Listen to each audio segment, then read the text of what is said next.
Reverend Charles Brock is a proud Erie native, but his work has allowed him to travel the world, learning and teaching about religion and politics, including 35 years as a professor at the prestigious Oxford University in England. I'm really interested in the United States and its future, particularly the potential loss of democracy. And so I'm writing about that. I've given talks about that. I gave the John Milton lecture in Oxford this year. I'm doing everything I can, minute by minute, to try to stop the loss of democracy in the United States. It does scare me. But soon enough, the Strong Vincent graduate returned to his hometown to teach at Penn State Behrend for another 20 years and to serve as minister at the First Universalist Church in Girard. Now, he is sharing those life lessons in our community, including work at the Institute on the American Dream at Behrend and the Jefferson Educational Society in Erie, where together with his late wife Carolyn, he founded the Brock Institute for Mega Issues. Here at the Jefferson, we call Charlie our godfather, not based on the movie, but based on the old religious godfather. He is just one of the greatest people that we have here at the Jefferson. He advises everybody. He is comes up with great ideas for programming. He plays a great role in what we're doing here at the Jefferson as one of our leaders. He's been with us since day one. He's given his heart and soul to this organization. He's just a hard worker. Charlie is a very generous man. He's genuine and generous. When you meet him, you're instantly liking him a lot. He is one of the most educated people I've ever met in my life. At 87 years young, Charlie, as he's known by friends, is hardly slowing down. He remains active with the Susan Hurt Hagen Center for Research and Evaluation, and he has written various books. At an age when most of us would have retired into quiet obscurity, Charles continues to fly the flag for everything that enables human life to flourish in this difficult world. And that has never been more important than now. Well, he has done more in his retirement than most people do during their working years. He has started a book that he is in the process of writing. He undertook to become a professor at Penn State after being a professor at Oxford University in England, and worked at Penn State teaching religion and politics, which is a volatile mix. Charlie is now a long-term friend, 20 years, I would say. And the fact that he spent, not only that he grew up in Erie, but he spent a lot of his life in Oxford, made some connections with some things that are important to me. So it's been great to have somebody that I can talk to about those things and who, knows what I'm talking about, and actually even more than I do about it.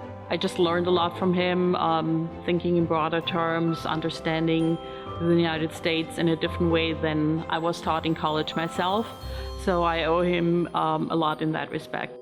Just as Reverend Brock is known for his scholarly work and deep intellect, he's also known for what his friends and colleagues call a great sense of humor. Charlie's a jokester, man. He has fun.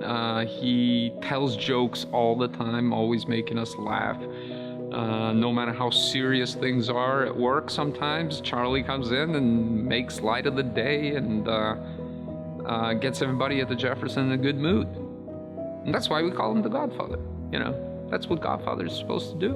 We had just gone over there right at the time of the wedding of Charles and Camilla. They had in the guest bedroom where we were staying a tin, as they would call it in England, a little tin for cookies, and it had a picture of Diana, Princess Diana.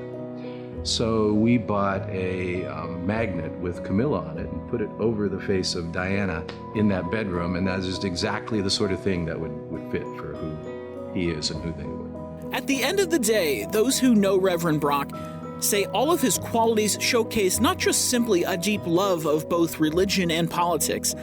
Ultimately, for him, this is about people. When it comes right down to it, actually cares a lot about people individually. There is that part of him that is a pastor.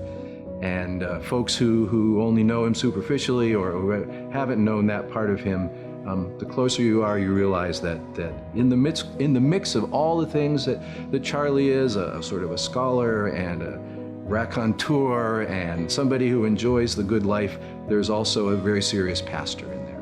I can't think of a single person that I know of that age that has remained as vital, engaged, and active in a whole range of things. I think he's done a tremendous job for the community. He's the person who put together the Brock Initiative at Penn State University and funded it. He did a similar thing for Oxford over in England. He wants to make sure that people are well educated, thoughtful, questioning. He is not driven by ego. He is driven by wanting to do things better for humanity and leave the world a better place than he found it. Congratulations, Charles, on a well-deserved honor. You have been an inspiration to many, and myself in particular. Thank you for all your work. Charlie, congratulations on this award, most well-deserved. Hi, Charlie. This is Angela. So happy for you that you're receiving the award, the very special award. I think you're definitely an outstanding personality in Erie with your teachings and your knowledge. Your contribution are very valuable. So congratulations. Stay as you are, stay fit, and bring on the good ideas. Charlie, congratulations on this wonderful award.